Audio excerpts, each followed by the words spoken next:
আল্লাহ ঘুমোতে বলেছেন, এশার পরে ঘুমিয়ে পড়ো, বাতি বন্ধ করো।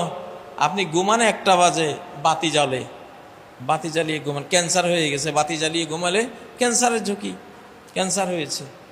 কার নিয়ম?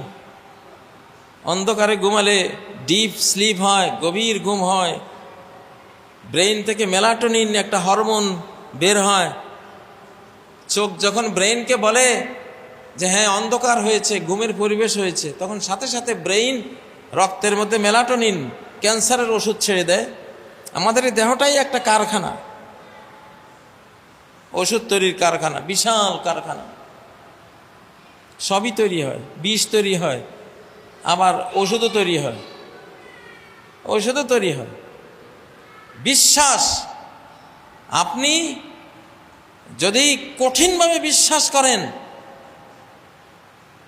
যে এটা বিষ, দেহ বিষ তৈরি করে আপনাকে ওই কাজে করিয়ে দেবে। আমেরিকার একজন মৃত্যুদণ্ডপ্রাপ্ত আসামি, বিচারক রায় দিয়েছে তাকে সাপের দংশনে মৃত্যুদণ্ড কার্যকর করতে হবে। সাপে কামড় দিবে, সে মারা যাবে।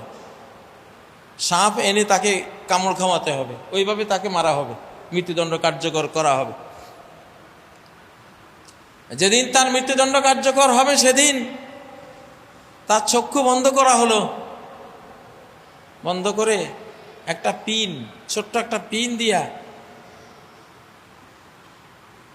বিচারক একেবারে সময় আর নাই, সব কিছু তাকে শোনাচ্ছে। এখন একবারে জিরো আওয়ার, এখন তোমার সাপে তোমারে কামড় দেবে বলা হচ্ছে। ওই সময় একটা পিন দিয়া তার আঙ্গুলে একটা আঘাত করলো ছোট্ট, সে মরে গেছে। কারণ সে বুঝছে নিশ্চিতভাবে যে এটা একটা গোখর সাপ। ওই বিশ্বাস তার দেহে, তার ব্রেইন সাথে সাথে লিভারকে অর্ডার দিয়ে গোখর সাপের বিষ তৈরি করে দিয়ে তাকে মেরে দিয়েছে। একিনে দরিয়া পার বলা হয়, যে একিনে দরিয়া পার।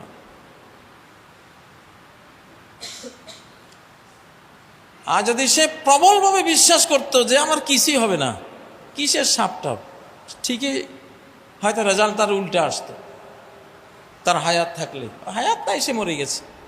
কিন্তু বিশ্বাসে মানুষকে চেঞ্জ করায়। সবই তো ইসলাম।